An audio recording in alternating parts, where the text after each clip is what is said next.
पहला सवाल कच्छप जी से, आप खिजरी विधानसभा क्षेत्र से दोबारा चुनाव जीतना चाह रहे हैं। जनता आपको कोई दो ऐसा काम बताया जो जनता आपको चुने, जो तस्वीर वहाँ की बदली हो। देखिए, मैं जो विधायकी होता है मैं इसको सिर्फ डेवलपमेंट से नहीं जोड़ता हूँ, मैं इसको सेवा से जोड़ता हूँ। हालांकि सरकार तो प्रदेश में 12 लोग ही चलाते हैं, कुछ लोग समर्थन करते हैं, नहीं तो बाकी सब माननीय विधायक ही होते हैं। आपको वही जद्दोजहद करना पड़ता है अगर आप सत्ता पक्ष में भी हैं जो विपक्ष में है, योजनाओं को लेकर के। तकरीबन हर सरकार में देखा यह जाता है कि योजनाएं सभी का बराबर रहता है, योजनाओं में कोई कटौती नहीं किया जाता है। विपक्ष को जो मिल रहा है वो सत्ता पक्ष को भी मिलता रहा है। अब जो है कि अगर डेवलपमेंट की बात करें या कार्य की बात करें तो कोरोना काल जैसे महामारी, जो मैं 3 माह का विधायक था, एक बड़ा चैलेंज था। ना मैं जानता था ना दुनिया जानती थी। उस दरमियान लोगों को संभालना, और जो खास करके जो एक भ्रामक स्थिति फैली हुई थी कि हवा से फैल रहा है, छूने से फैल रहा है, ना आपके पास में वो उसका कोई इलाज का समझ था, ना कुछ नहीं था। उस परिस्थिति में मुझे जो लगता है कि मैं इंसानी जो जीवन है उसको बहुत गहराई से समझने का प्रयास किया कि किस प्रकार से हमारे जो मजदूर थे, जो प्रवासी थे, उनको लाने में मुझे लगता है कि तकरीबन 1000 से ज़्यादा लोगों को लाया होगा। उसके बाद में ऐसे कोई डे नहीं रहा होगा कि मैं लंगर लोगों को नहीं चलवाया। उसमें अपना जो सहयोग था वो हर जगह घूमता रहा। ठीक है, मैं जानता हूँ कि सोशल डिस्टेंसिंग जरूरी था, लॉकडाउन में घर में रहना जरूरी था, लेकिन मेरा जिम्मेवारी क्या, मुझे घर चलाने का जिम्मेवारी मिला था विधानसभा रूपी परिवार। मैं कैसे छोड़ देता। अगर घर में किसी की तबीयत खराब है तो घर का जो मुखिया होता है उसको ज़्यादा अलर्ट करना पड़ता है, जो मैंने करने का प्रयास किया। वन डे पूरे 2 साल में एक दिन भी ऐसे मेरा फुटेज नहीं पाइएगा कि मैं घर में बैठा हूँ। पर डे कहीं ना कहीं किसी को रेमडेसिविर की ज़रूरत है तो वहाँ, किसी को पैरासीटामोल की ज़रूरत है तो वहाँ पे, किसी का डेथ हो गया है वहाँ अफरा तफरी हो गया तो उसको मैनेज कराना, कहीं पे प्रवासी मजदूर आ रहे हैं उसको क्वारंटाइन कराना और उसको घर तक पहुँचाना, उनके खाने पीने का इंतजाम करना। जितने भी हमारे सरकारी कर्मी थे, चाहे वो कॉन्ट्रैक्ट जॉब के हो या सरकारी कर्मी, मैं तो उनका वो गिफ्ट थे हमारे देश के, जिनके साथ में तालमेल बना करके मैंने वो सेवा देने का प्रयास किया। दूसरी चीज है कि जो भी समय जो मिला, दो साल ही उसको मैं मान सकता हूँ। 2 साल में मुझे जो समय मिला वो निधि तो एक छोटा चीज होता है, उसके अलावा योजनाएं जो है, योजनाओं को कैसे आपको लाना है। अगर आप देखेंगे, आप वेबसाइट का जमाना है, रोड पुल पुलिया नाली ये तमाम चीज कार्य हुए हैं, और तकरीबन हर पंचायत में, ऐसे कोई पंचायत नहीं है इसको 8 से 20 करोड़ के बीच में फंडिंग नहीं करवाया, चाहे वार्ड हो चाहे आपका पंचायत हो। ये मैं नहीं कहूँ, ये तो अब तो चूंकि ये दुनिया देखती है, अब तो मोबाइल पे देखते हैं, मोबाइल का हाथ में आप पूरा दुनिया को देख सकते हैं। आपका विधायक क्या कर रहा है, आपका जनप्रतिनिधि क्या कर रहा है, आप इसको देख सकते हैं। तो ये चीज रहा है। दूसरा चीज है क्या, आज भी मैं, क्योंकि मेरी राजनीति जो करियर जो है, मैं सेंट जेवियर्स कॉलेज से ग्रेजुएट होने के बाद जब गांव आया तो मैं कंपटीशन की तैयारी कर रहा था, मेरे भाई की डेथ हो गई थी, तो मैं फिर अपने आप को संभालने पर मैं पूरी तरह से सोशल हो गया। तो गांव वालों ने ऑफर किया कि नहीं आप प्रधान बन जाओ, तो मैंने स्वीकार किया। फिर प्रधान के बाद से, जब मैं प्रधान था उस टाइम में मैं माननीय पूर्व मुख्यमंत्री मधु कोड़ा जी को लाया था।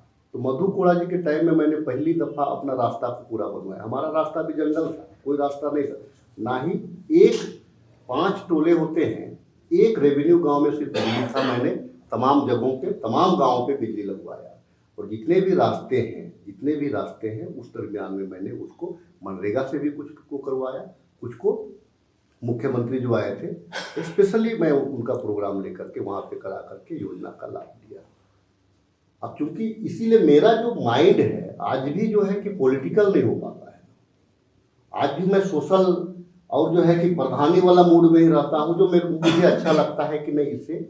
और ऐसे कोई दिन नहीं है जितना व्यस्तता, मैं आपको आप बड़ा अचरज हैरान होंगे, जब से आचार संहिता लगा है थोड़ी व्यस्तता मेरी कम हुई है। नहीं तो उससे पहले जो जीवन का जो लोगों का जीवन का जो जद्दोजहद था उसमें मैं अपने आप को जोड़ करके जूझता था। और एवरी डे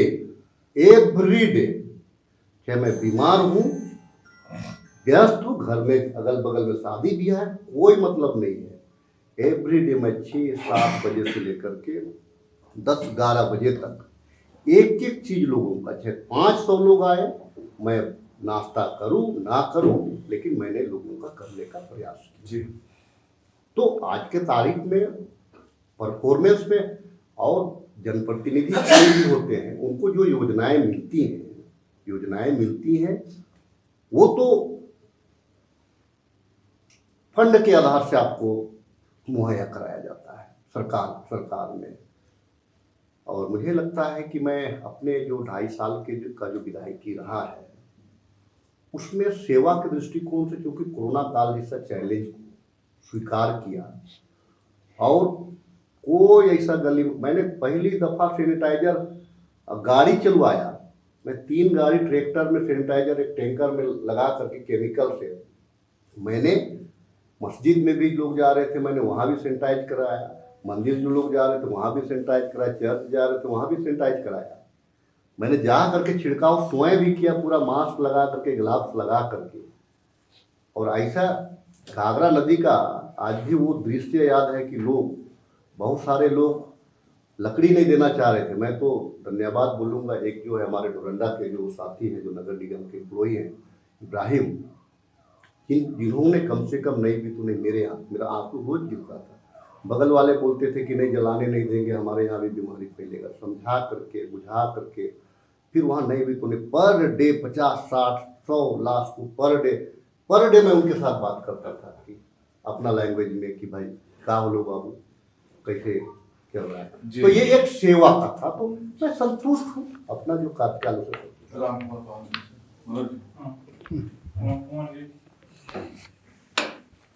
आप 2014 जीते थे, 2019 में आप चुनाव हार गए, क्या लगता है कहाँ चूक रह गई जिस कारण पिछली बार आप नहीं जीत पाए?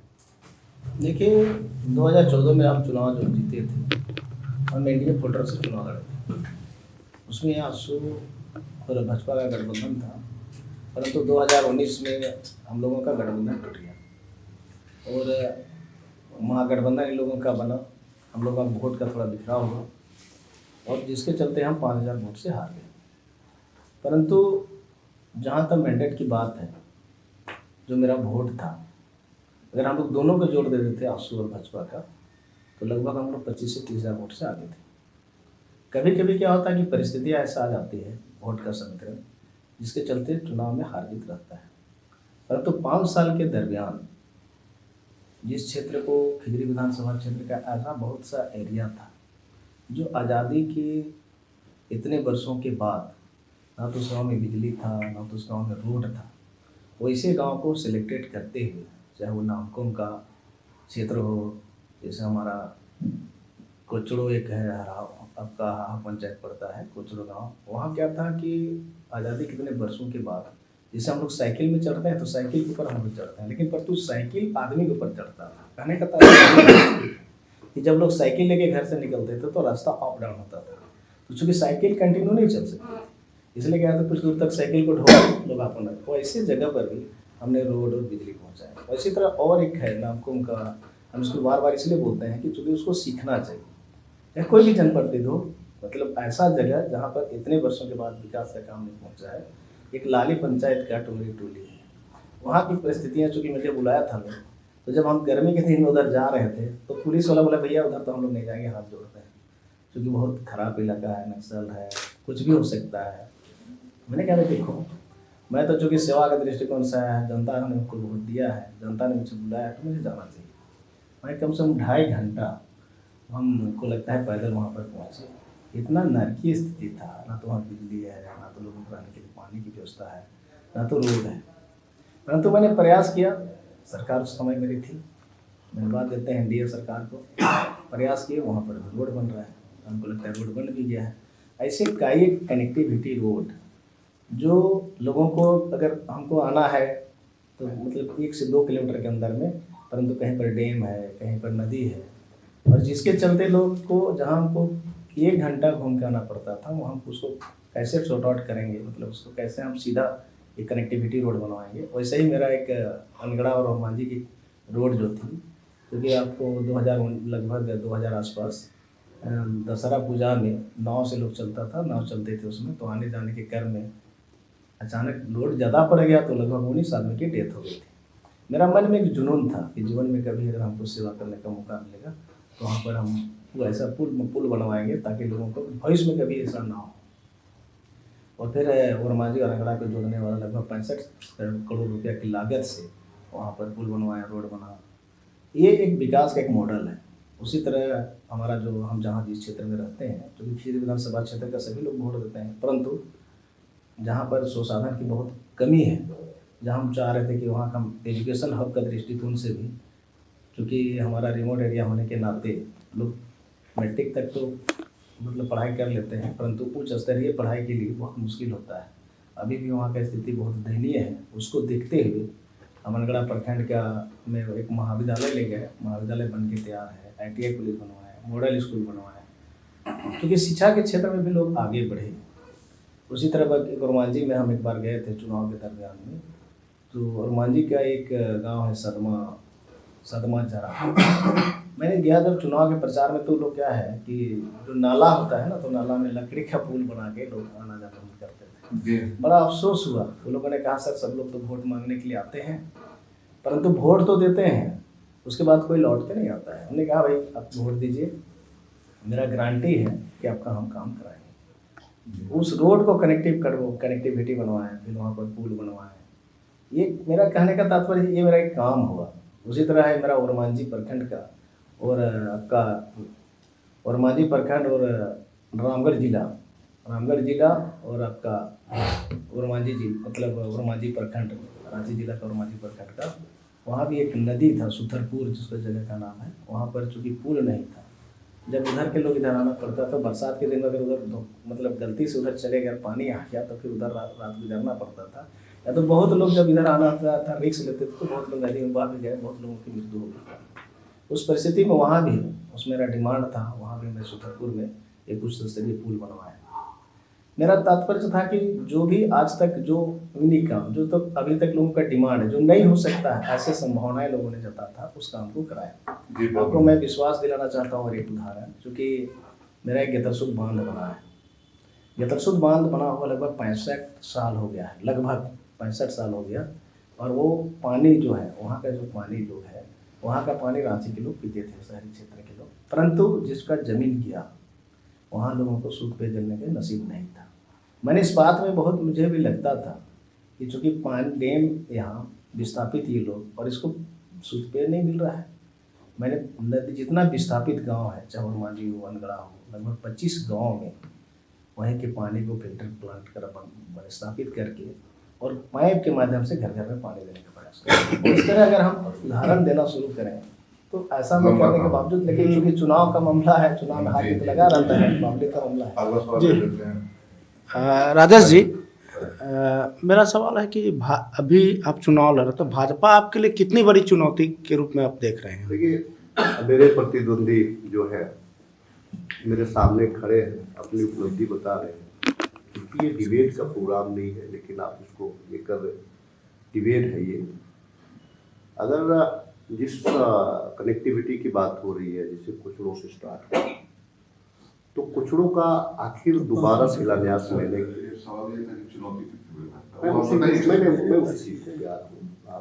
तो उस पे मैंने जो है कि सेकेंड बार उसको ये कराया।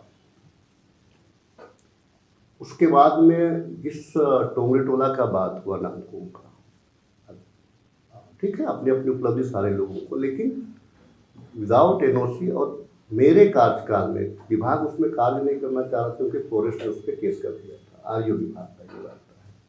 मैं भी वहाँ गाँव गया हूँ, 2.5 घंटा नहीं लगता है मेरे तकरीबन, लेकिन आधा पौन घंटा लगता है चलने वालों के लिए।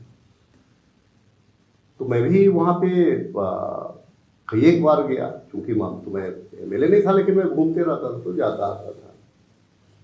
वहाँ भी NOC लास्टली फाइनली मैंने ही करवाया उसको। और ऐसे कई एक गाँव हैं जो जनप्रतिनिधि होते हैं, उनके पास जो अमाउंट होता है अपने विवेक के आधार से वहाँ पे वो इस्तेमाल करते हैं। ऐसे नहीं है कि मैं मौलाना आजाद कॉलोनी में जो 18 साल के बाद में मैं फर्स्ट बार उस रास्ता को बनाया तो मैं इसको नहीं बोलूँगा कि मैं तमाम लोगों के लिए मैंने बराबर दृष्टिकोण से मैंने उस चीज़ को करा।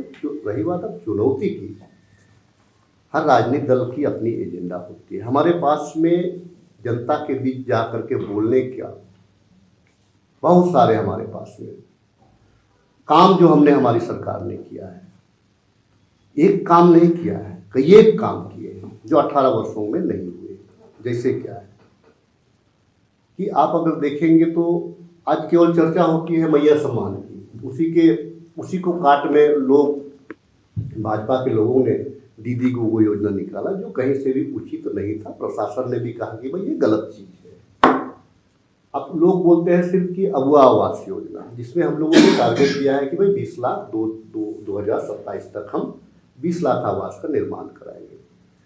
डायरेक्ट लाभ के लिए अगर देखा जाए तो आज हम जो 200 यूनिट बिजली तो हम फ्री दे रहे हैं, के अलावा जितने भी बकाया राशि थे उनका भी लाभ हमने जनता को सीधा दिया। उसके अलावा जो बेरोजगार जो स्टूडेंट हैं जो पढ़ना चाहते हैं, उन स्टूडेंट को हम गुरुजी क्रेडिट कार्ड के माध्यम से उनको हम मदद करने का प्रयास, जो 15 लाख रुपया तक का हम उसको, और वो लोन है वो अगर देखिएगा तो वो एक हिसाब से हम उसको कर्ज दे रहे हैं, लेकिन उसको वापस कब करना है, उसको वापस करना जब उसका ज्वाइनिंग हो जाएगा, नौकरी हो जाएगा, उसके बाद में उसको 4% के दर से उसको वापस उस पैसा को करना है। कई एक बच्चों को हम विदेश भी भेजने का काम कर रहे हैं, तो कई एक योजनाएं हैं। अच्छा, इसमें क्या है कि ना हम इसमें धर्म की बात करते हैं ना जात की बात करते हैं, ना हुआ आवास हो, बिजली बिल हो, या आपको मैया सम्मान हो। हम लोगों ने यूनिवर्सल पेंशन भी लाया, तो 50 साल की महिलाओं को हम यूनिवर्सल पेंशन दे रहे हैं, जो कोई भी उसके योग्य हैं ले रहे हैं। 60 साल के जो पुरुष हैं उसको हम दे रहे हैं। तो हमारे पास में हमारा मुख्य प्रतिद्वंदी तो भाजपा ही है, क्योंकि खिजरी विधानसभा एक ऐसा सीट रहा है जो वहाँ पे बाकी पार्टियों का वहाँ संघर्ष नहीं है। वहाँ संघर्ष है तो भाजपा कांग्रेस की अभी तक का जो इतिहास रहा है, तो इस बार का भी इतिहास है वही है, भाजपा कांग्रेस ही है।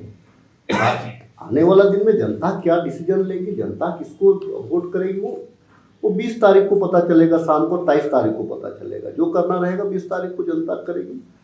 अब हमारे पास में बहुत सारे काम भी हैं, बहुत सारे योजनाओं की भरपार भी नहीं। अब देखा जाए कि अब जो है कि हमको, जैसे मैं अपनी बात करूँ तो रामकुमार पाहन जी को बड़े भाई हैं, रामकुमार पाहन जी को पूरे 5 साल का वक्त लगा।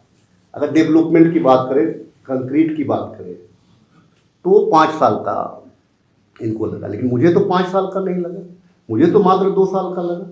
2 साल 22 मार्च 2020 को लॉकडाउन होता है, आपका फिर खुलता है 2022 में। अब जो 2 साल का जो गैप था, उस गैप को भी मुझे पाटना था। और उसके बाद में है क्या कि 2 साल का जो, उसमें आप 6 महीना का आचार संहिता आप जोड़ दीजिए पंचायत का, और इसको अगर जोड़ दीजिएगा लोकसभा का, तो 6 महीना का आचार संहिता उसमें भी लगता है।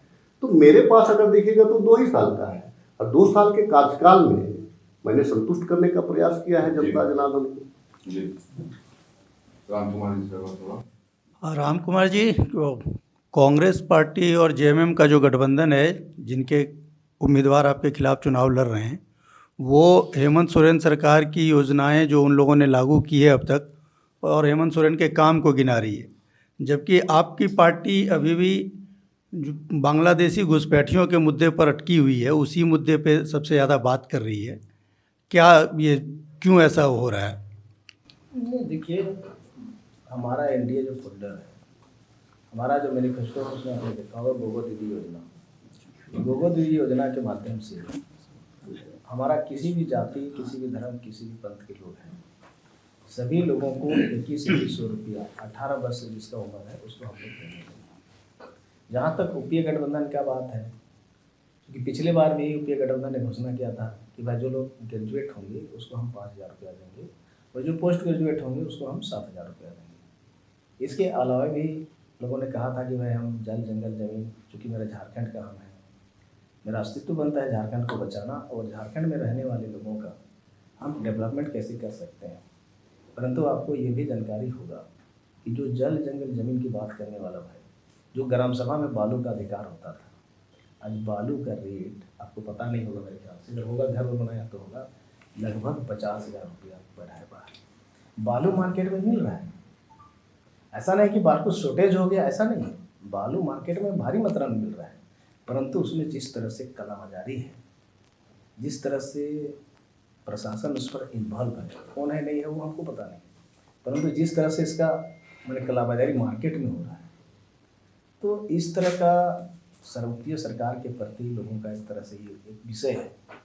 दूसरा विषय क्या है कि चूँकि अभी चूल्हा प्रमुख के नाम से उस समय एक घोषणा हुआ था कि भाई प्रत्येक चूल्हा प्रमुख जो महिलाएं हैं उसको हम 2200 रुपया देंगे।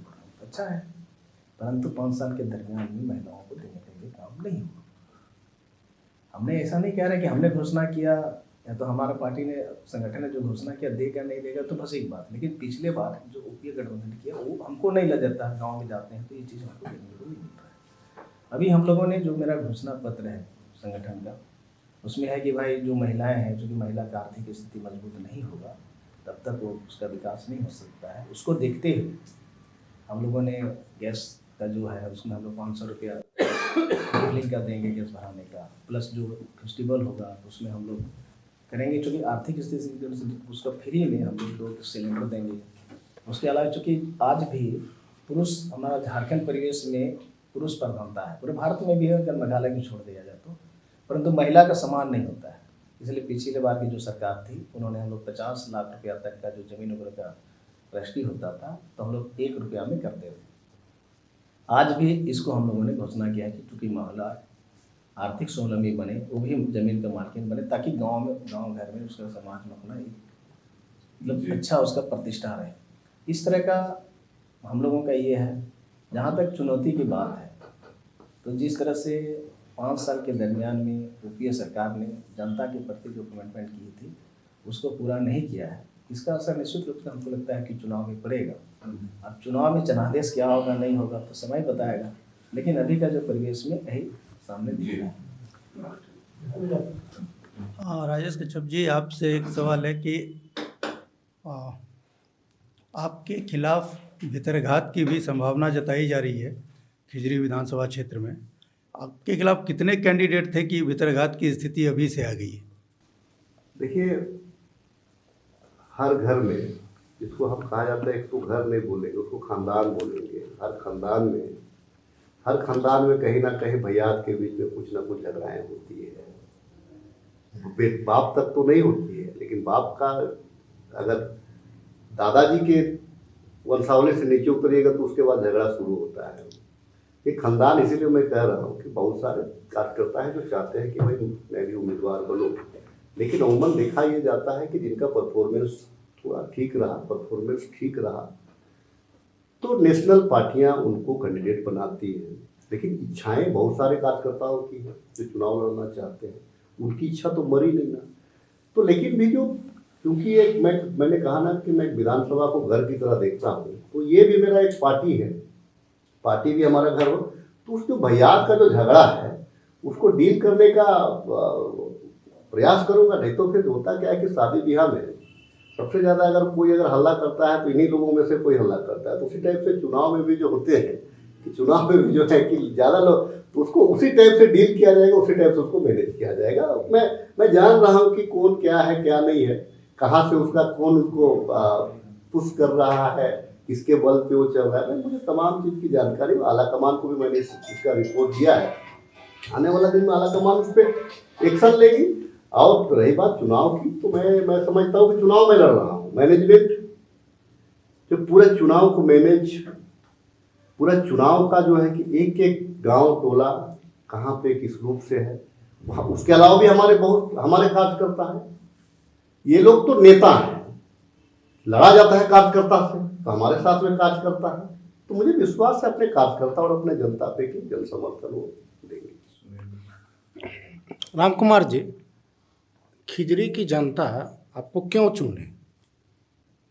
क्योंकि आज भी जो पहले भी मैंने इस बात को बोली कि चूँकि 5 साल के दरमियान 2014 से 2019 तक जब मैं क्षेत्र की विधायक थे, बहुत ऐसे काम किए। मैंने कहा कि अभी वहाँ पर महाविद्यालय बना है जिसका शुरुआत नहीं हो पाया है, ITI कॉलेज बना है उसका शुरुआत नहीं बना है।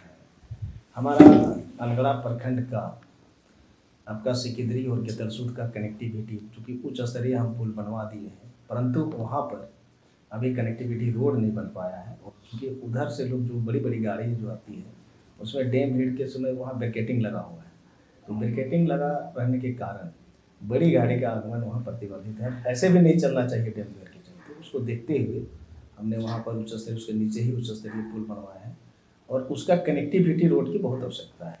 तो ये मेरा एक मुद्दा है कि उसको कनेक्टिविटी रोड बन जाएगा, इसको लेकर जनता निश्चित रूप से मेरे प्रति विश्वास जताएगी। उसी तरह मेरा एक नामकोम प्रखंड का टाटा रोड है, टाटा रोड का जुड़ा तालाब जो सिदरोल पड़ता है, और सिदरोल से होते हुए आपका राजा उलातू लाली उधर आपका लेटा टाड़ होते हुए जो राहे टुहाहे का एक जरगा तक, वो एक बहुत महत्वपूर्ण रोड है।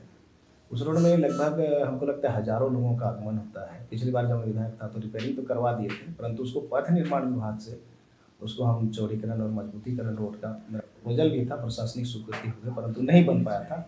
ये मेरा एक मॉडल प्रोजेक्ट है। उसी तरह हम अगर ओरमांझी में देखते हैं तो ओरमांझी प्रखंड का एक कुच्चू है, कुच्चू मोड़ से लेकर लगभग 13-14 किलोमीटर की रोड है। कुच्चू, मंदरो, हिंदेविली, बिजान, डुपंगा, पिपरा बंडा होते हुए आपका जीदू और भेड़ा पुल होता है जो आपका हजारीबाग रोड को जोड़ती है। उसमें भी हमको उस समय रिपेयरिंग किए थे और ये आरयू का रोड है, और उसमें हमको लगता है कि 10,000 लोग कम से कम उसमें 25 गांव प्रभावित होता है, तो डेली उसमें आना जाना। उसमें इतना गड्ढा हो गया रोड का आना जाना, अगर रात में लोग जाएं तो सही सलामत घर नहीं पहुंच सकता है। तो मेरा ये भी एक पायलट प्रोजेक्ट के रूप में जनता के बीच में हम लेके जा रहे हैं। हमने कहा है कि भाई अगर हमको आप लोग जनादेश देंगे तो इसको हम प्रायोरिटी के आधार पर इस रोड को हम बनवाएंगे। उसी चूँकि जब तक गांव में रोड नहीं होगा तब तक गांव का मॉडल, मतलब उसका जो मॉडल है तो मॉडलाइजेशन नहीं हो सकता है, क्योंकि रोड ही सब महत्वपूर्ण है, रोड, बिजली, स्वास्थ्य। तीसरा है क्या कि रिंग रोड, अब देखते होंगे रिंग रोड में डेली एक्सीडेंट होता है। जब हम विधायक थे तो नामकोम प्रखंड का एक ललखंड का पंचायत पड़ता है जो वहाँ पर वन विभाग का ये है पार्क है, उसका बगल में करोड़ों रुपया की लागत से एक हम PSC वहाँ पर स्वास्थ्य केंद्र बनवाए हैं, परंतु 5 साल के दरमियान चल नहीं पाया। कारण जो भी हो, मेरा एक उस क्षेत्र के जनता से भी मेरा एक आग्रह है कि उसको भी हम चालू करवाएंगे अगर आपका सहमत, आपको अगर समर्थन मिलेगा तो। ऐसे का एक महत्वपूर्ण कार्य है। एक और मांझी प्रखंड का ही आप जाते होंगे इधर जीराबार जिसको बोलते हैं, साइनाथ यूनिवर्सिटी है। साइनाथ यूनिवर्सिटी से हम लेफ्ट साइड में एक रोड जाती है, उसमें आपका जीराबार है, सदमा है, आपका उच्चई है, सांती है, उधर बुंडू मायापुर होते हुए ये आपका पिठोरिया तरफ जुटता है रोड। इतना जर्जे और नरकी स्थिति है, उसका क्षेत्र की जनता को भी मैं गया था तो अपील की है कि अगर आप विकास चाहते हैं, अगर आप रोड कनेक्टिविटी को सुधार करना चाहते हैं तो आप वोट दीजिए, आपका हम काम दिखाएंगे। क्योंकि हमने काम करके दिखाया भी है और हमने कहा भी है कि डैम में कोई नहीं सोच रहा था यहाँ पर पुल बन सकता है, उसको आप लोगों के सामने पुल बना के देते हैं। तो लोगों का भरोसा है हमें कि जनता के मन में क्या है नहीं है। राजेश जी, लगातार आप दूसरी बार चुनावी मैदान में हैं, खिजरी के विकास को लेकर के क्या योजनाएं हैं आपके पास? देखिए जिन जिन चीज़ का जिक्र हमारे बड़े भाई पूर्व विधायक ने कहा, तो मैं उस लाइन पे आना नहीं चाह रहा था, लेकिन चूंकि अगर उपलब्धियां अगर रोड नाली ही हो तो मैं भी 19 नहीं हूँ बनिस्बत 25 हूँ काम के मामले में 2 साल में। लेकिन क्या है कि अगर मैं अभी बात करूं कि जैसे बहुत सारे टर्न कम रहा, कुछ बहुत सारी हमारी परेशानियां रही। अभी एक काम जो भेड़ा पुल वाला जो है वो काम अगर देखा जाए तो एक कॉन्ट्रैक्टर है और वो हमारे बड़े राजनीतिक दल से ताल्लुकात रखते हैं, उनके परिवार से और उन्हीं के परिवार से हैं, लेकिन वो चूँकि माइंडेड हमारे अगेंस्ट में है, तो चाह ही नहीं रहे कि मैं उस काम को करूं इस टर्म में। खैर उसका खुलासा जिस रोड का इन्होंने जिक्र किया। दूसरी चीज़ अगर देखा जाए तो अगर आप देखिएगा तो उरमांझी से लेकर के हुडू पुल तक का जो रास्ता है उसको भी मैंने चौड़ीकरण करवाया। आप देखेंगे कि यहाँ से दुर्गा सोरेन चौक से लेकर के आपको हुडरू पुल और यहाँ से लेकर के सिल्ली रास्ता, उसका भी मैंने चौड़ीकरण करवाया, पथ निर्माण चौड़ीकरण करवाया। अगर आप देखेंगे तो फिर अनगढ़ा में कई एक रास्ता, आप एक चीज़ को गौर करेंगे, आपका एयरपोर्ट आने वाला कोई भी रास्ता मेरे रीजन में बना है। और वो देखिएगा कि जो आरओ था वो आज के तारीख में पथ निर्माण ने उसको टेक ओवर किया और पथ निर्माण उसको बना करके कंप्लीट भी किया। एक रास्ता नहीं है, अनेक रास्ता है।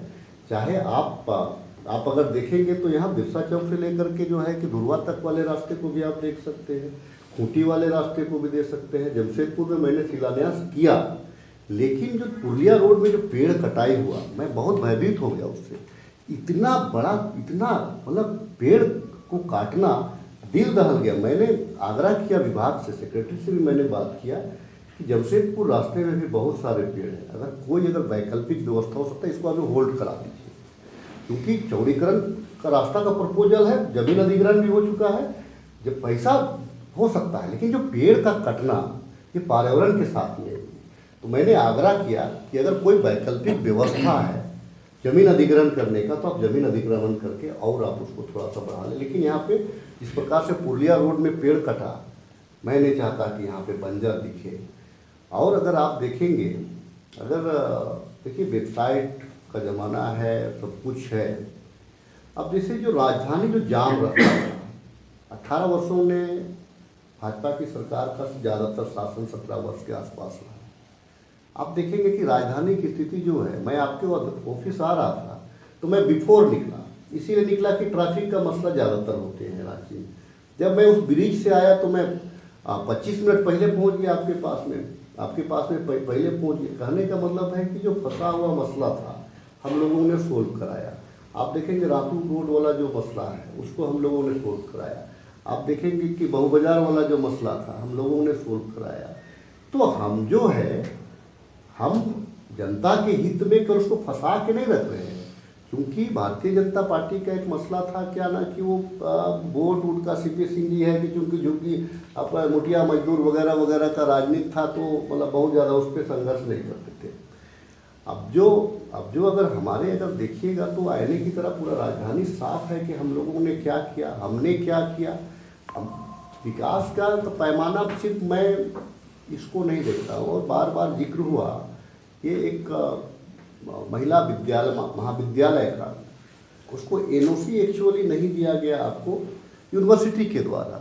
उसमें आप विधायक हो चाहे सांसद हो या मिनिस्टर हो, जब तक आपको एनओसी नहीं देगा आप उसमें स्कूल कॉलेज नहीं चला सकते हैं। नहीं देने का उसका एक कारण क्या है कि वो जो है कि वहाँ पे हाई टेंशन तार गुजरा हुआ है, तो यूनिवर्सिटी कोई रिस्क लेना नहीं चाहता है। इसको बनने से, क्योंकि करोड़ों रुपया का लागत से वो बना, इसको बनने से पहले जो विभागीय जो अधिकारी थे उनको सोचना चाहिए किसके दबाव में और किस रूप में और वहाँ क्यों बना, ये तो बात। लेकिन जहाँ पे हाई टेंशन तार है वहाँ पे नहीं बनना चाहिए। अब मैं जितनों प्रयास कर लूँ, जितना कोई भी विधायक आ जाए, अभी जैसे हमारे यहाँ तो केंद्र में मंत्री भी हैं हमारे माननीय सांसद, अगर उनका भी अगर सक्षम होते, वो भी सांसद थे।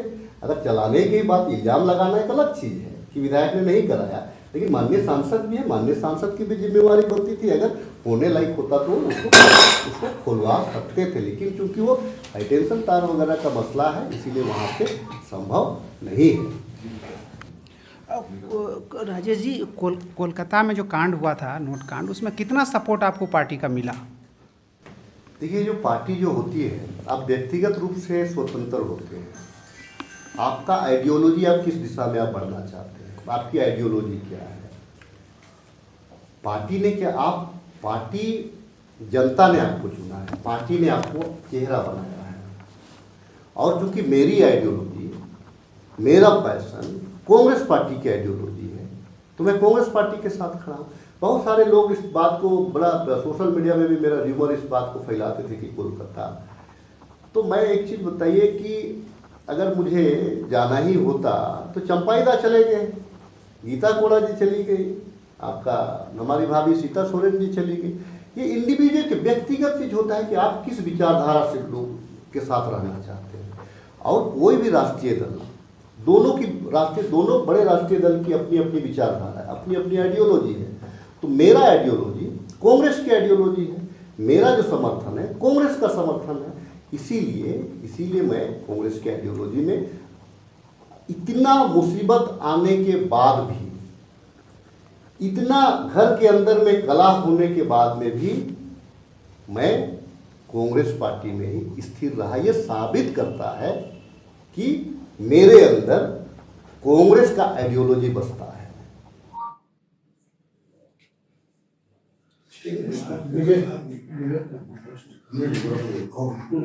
एक छोटा सा सेगमेंट है हम लोग इस जो आपसे बातचीत है उसको खत्म करने में कल कुछ करने से पहले कि आपके विधायक हैं क्षेत्र के, तो आप एक इनसे सवाल पूछ सकते हैं। ये भी आपसे सवाल पूछते हैं, सीधा सवाल आप इनसे करें, क्या चाहते हैं राजेश जी से आप?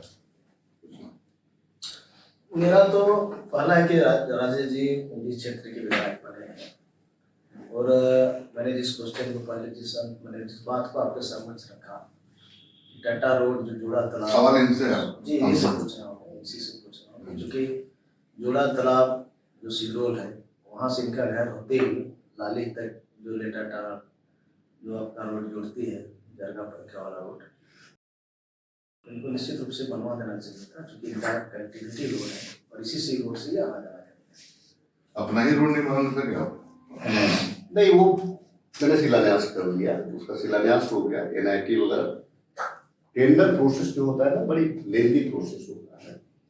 विभाग में बैठे अधिकारी एक ही टेबल में रहते लेकिन 10 लोग बैठते हैं, उनके यहाँ से फाइल को बढ़ाना बहुत आसान नहीं होता है। कोई भी सरकार है, इल्जाम लगाना दूसरा चीज होता है, लेकिन मैंने उसको लेटाटाड़ हो, घुराव हो, जरगा पैका हो, मैंने तमाम रास्ता को करा दिया। तो जिस जरगा पैका की बात, लेटाटाड़ की बात कर रहे हैं, उसको मैंने चौड़ीकरण भी करवा दिया, वो रास्ता भी बन के कंप्लीट है। ये जो है इस रास्ता की बात कर रहे हैं, उस रास्ता का मैंने शिलान्यास कर दिया। आपका बजरंगबली चौक से लेकर के टेटाटाड़, वो आपको हाहेपुर आए रास्ता को जोड़ती है, जो मतलब हो गया है। और एक है क्या कि वहीं से बजरंगबली से लेकर के होराब वाला रास्ता, फिर है क्या कि सिदरोल से लेकर के जो परताड़ी तक है। एक्चुअली हमारी सरकार ने क्या किया कि जितने भी 6 साल के, चाहे वो PMJSY के रास्ते हो, चाहे आपका REO के रास्ते हो, तमाम 6 साल से ऊपर जितने भी रास्ते हैं, हम केंद्र सरकार के अधीन नहीं रहे, सारा कुछ टेक ओवर REO ने किया और उसको मजबूतीकरण, उसमें हम मैनुअल नहीं करा रहे हैं, अब उसको हम मशीनरी से उसका इंस्ट्रूमेंट बढ़ा करके, आपको लगेगा कि ये रिपेयरिंग है, लेकिन हम रिपेयर नहीं करा रहे, उसको नए सिरे से बना रहे। 6 साल से ऊपर के जितने रास्ते हैं, तमाम रास्ता को विभाग ने स्वतः उसको 6 साल क्या करें, मतलब 6 किलोमीटर की 6 साल से 5 साल का टर्म रहता है एक रास्ता का। लाइफ जो है, कोई भी रास्ता बनता है तो 5 साल का उसको ठीक ठाक रखने का उसकी जिम्मेवारी कॉन्ट्रैक्टर को मिलती है। तो 5 साल के बाद का जितने भी रास्ता है उसको विभाग स्वतः उसको लेने का हम लोगों ने प्रोविजन लाया है, जो काम भी चल रहा है। हमको भी जैसे ऐसे ही पूछ रहे हैं रामबाब पांडे कि जो आपकी बातचीत से पूरा लगता है कि खिजरी में सबसे बड़ी समस्या सड़क की ही है, क्योंकि आप उसी के इर्द गिर्द ही रहे। क्योंकि मैं इस बात को पहले भी आपके पास समझ रखा कि खिजरी विधानसभा में आज़ादी के इतने वर्षों के बाद बहुत सा गाँव था जिसमें रोड की स्थिति बहुत दयनीय थी, रोड ही नहीं था। अच्छा, इसलिए मैंने रोड की बात की। यहाँ बहुत तवज्जो है आपका रोड वाले मामला पे मैं बोल दूं, नए रास्ते मैंने भी बहुत बनाए हैं, उसको आजादी के बाद नहीं बनाया है। रास्ते आपने बनाए तभी विधानसभा का रास्ता आप जा सके। ये कह रहे थे कि आपका इनसे एक सवाल, एक चीज है, मैं माननीय विधायक जी, आने वाले दिनों में रिजल्ट क्या होगा कोई नहीं जानता है, और दोनों हम लोग एक ही कुल से हैं, दोनों ही आदिवासी परिवार से हैं। हम दोनों रिजर्व सीट से लड़ते हैं। हमारा दोनों का धर्म भी सरना धर्म है। तो सबसे पहले जो है हम लोगों को प्रयास ये करना चाहिए कि हम तमाम लोगों का सम्मान करें, हर धर्म का सम्मान करें, जो रह रहे हैं उनका सम्मान करें, उनको मदद भी करें। लेकिन हम लोगों का एक कर्तव्य होना चाहिए कि मैं जिस कुल में हूं उस कुल की रक्षा हम कैसे करें, उस कुल को सम्मान कैसे करें। हम सम्मान करेंगे तभी दूसरे कोई उस कुल की भी सम्मान करेंगे। जैसे हमारा सरना पूर्वज से दिया हुआ है, वो कतियान में चढ़ा हुआ है, उसको संरक्षित करने की आवश्यकता है। मड़ाई जो है हमारे, जिसको हम द्वारसीनी भी कहते हैं, कि कोई भी गांव, कोई भी यहाँ का जितने लोग थे पुराने लोग, उसी में माथा टेक करके पार होते थे, जो हमारी ट्रेडिशनल चीज है। तो उसी की वजह से हम आदिवासी हैं। नहीं तो फिर हम आदिवासी कहीं कहलाएंगे। अगर मैं राजेश कच्छप नहीं होता, ट्राइबल नहीं होता, तो मैं अगर राजेश कच्छप को, इसीलिए मुझे खिजड़ी से कांग्रेस ने टिकट दिया। मैं रांची के लिए तो कभी प्रयास सीधे बोलते कि अरे तो जनरल सीट है। तो फर्क तो यही पे हर पार्टियां कर देती है, करे तुम तो ट्राइबल हो यार। तो हम अपने आप को बोले, पूरा दुनिया कह रही है कि हम ट्राइबल हैं, तो हम अपने आप को क्यों ट्राइबल नहीं कहें। तो हमको जो हमारा कुल है, हमको उसको रखना सरना मसना के अलावा CNT हमारा बड़ा कवच है, सब बड़ा कवच है।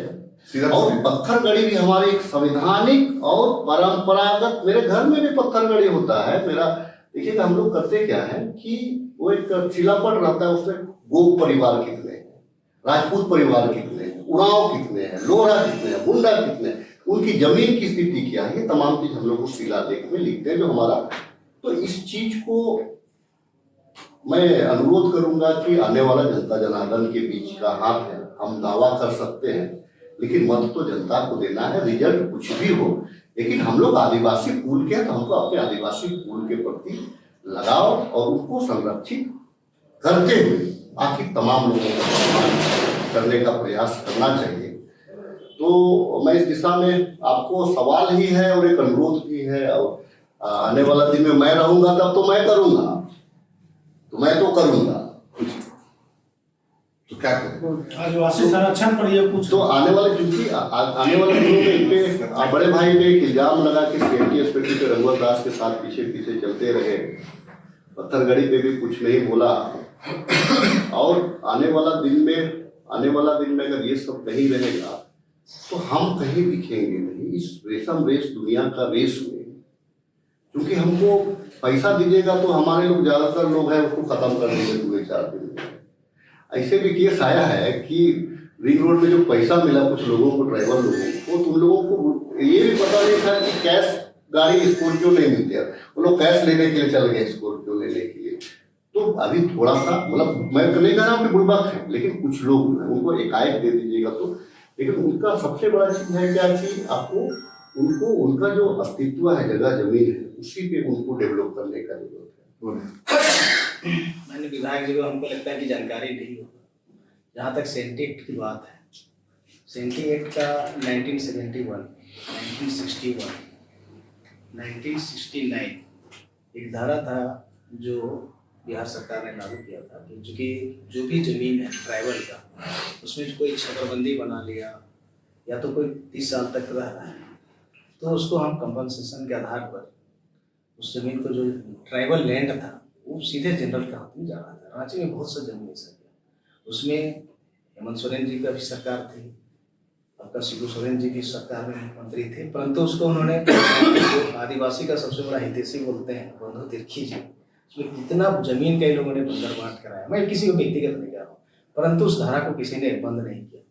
मैं जब विधायक बना तो मैंने पहली बार जो आदिवासी का जमीन, जो सेंटी एक्ट का उल्लंघन हो रहा था और वो सीधे ट्राइबल के हाथ में चल जाता, मतलब गैर आदिवासी के हाथ में चला जाता था, उसको मैंने बंद कराया। आज भी बंद है। तो सबसे बड़ा अगर कोई CNT का रक्षक है तो मैं हूँ, और मैंने करके दिखाया। आज भी जो लोग, आज हमारे बहुत से लोग, अब जाइए आपका साहेबगंज, पाकुड़, उधर जितना रोहनिया लोग हैं, घुसपैठी लोग हैं, मैं किसी बात का बात नहीं करता हूँ, बाहर से लाके आदिवासी लोगों के लड़की के साथ में शादी ब्याह कर रहा है। वहाँ का जो ट्राइबल का जो अधिकार है, जो जज नहीं बोले कि जल जमीन का बात करते हैं, कितना ट्राइबल का लैंड, एक तो लेडीज लड़की तो ले ही रहा है, उसके अलावा ज़मीन पर भी उसको कब्जा हो रहा है। तो मेरा भी आग्रह रहेगा कि इसको निश्चित रूप से उसका संरक्षण होना चाहिए, उसको बचाना चाहिए। तीसरा मेरा ये है कि जब मैं विधायक था तो मैं पूरे खिजरी विधानसभा क्षेत्र में, क्योंकि मैं ट्राइबल हूँ, बात भी सही है, आज की मैं आरक्षण का लाभ भी मिल रहा है मुझे, वो भी मेरा सिर्फ कट्टू सहता है, थोड़ी हम विधायक वहाँ बनते या तो अभी भी चुनाव नहीं लड़ते। तो लगभग 125 स्थान पर कि हमारा सरना स्थल कैसे बचे, हम उसको कैसे संरक्षित रख सकते हैं, उसका मैंने घेराबंदी करवाया। मैंने कहा जहाँ तक हमारा ट्रेडिशनल आदिवासी का जो मसना स्थल है, जो कि उस पर भी इंक्रोचमेंट हो रहा था जमीन का इतना धंधा चढ़ रांची से किसी छिपा हुआ नहीं। आज चर्री जैसा स्थान में आज वहाँ पर जो सरना स्थल था, मसना स्थल था, स्वतः खत्म हो गया। आज यही आपका कोकर में देखिए, कोकर यहाँ पर ट्राइबल लोगों का ही है। रांची का अगर डेमोग्राफी आप देखें तो टोटल ट्राइबल लैंड है, परंतु मेरा सरना स्थल, मेरा मसना स्थल आज कहाँ है, इसको कोई पूछने वाला नहीं। ठीक है, मैं कहता हूँ सेंटीमेंट में, मैं जल जंगल, मैं आदिवासी हूँ, मुझे हमारा अधिकार है, परंतु आपको 5 साल किसी को अगर मौका मिलता है तो निश्चित रूप से इस पर आगे बढ़ना चाहिए और इस दिशा में उसको संरक्षित करना चाहिए। अच्छी बात है। एक डेमोग्राफी की बात फिर से फाइनली लास्ट में आई और एनआरसी की बात कि हमारे देश के गृह मंत्री ने भी एनआरसी कहा और खुद हमारे बड़े भाई राम कुमार पाहन ने भी कहा कि भाई ये जमीन जो है कि फिर शेड्यूल और सीएनटी एसपीटी एक्ट वाली लैंड ज़्यादातर गाँव रही। अच्छा, मुझे एक चीज़ समझ में नहीं आता है कि अगर एनआरसी लागू हो जाएगा तो हमको तो बाप दादा और दादा का हमको डॉक्यूमेंट्स की जरूरत पड़ेगी, जो को बाहर रख रहे आप क्या मैं संविधान के दायरे से बाहर हूँ? नहीं, मैं बाहर हूँ। चलिए, एनआरसी में आप बाहर हैं, देश के गृह मंत्री बोल रहे हैं, उससे बड़ा और मैं बाहर हो सकता हूँ, लेकिन अगर जो यहाँ पे अगर कंपनसेट करा करके जो 5 डिसमिल जमीन पे जो शहर के लोग बसे हुए, वो फिर क्या करेंगे एनआरसी में? प्रभातखबर.com, विश्वास वही, रफ्तार नहीं।